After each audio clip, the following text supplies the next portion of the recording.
right, speaking of that, time for your lunch break. Produce man Michael Marks is here with a look at bubble and squeak on this St. Patrick's Day. That's right. You got to have some bubbles and squeak. Very, very popular dish on St. Patrick's Day. So what's the bubbles? The bubbles are the potatoes. Yeah, red and Yukon Gold potatoes is very often used.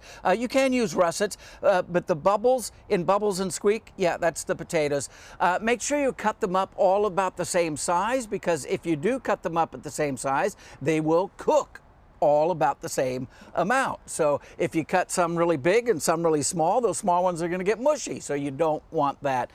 One of the reasons, by the way, I like to use the red and Yukon Gold potatoes, they have a higher sugar content. So that means they're going to stay nice and firm. If you use a russet potato, it has a lot more starch, and whenever you heat up starch, the starch cells explode. That's what makes them fluffy. But that doesn't make bubbles in bubbles and squeak. You don't want fluffy potatoes in there. You want nice firm potatoes in there. So red and Yukon Gold, really, really good. So what's the squeak of bubbles and squeak? Of course, come on.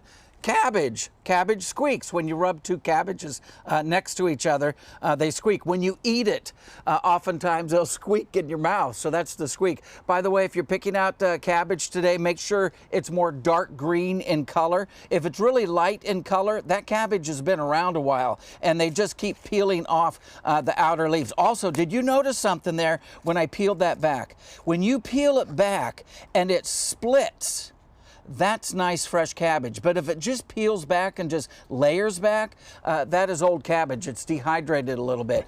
Now, by the way, the smallest of the cabbage right here, Brussels sprouts. So here's what I want you to do. Make a little friendly bet with your neighbors coming over for dinner tonight.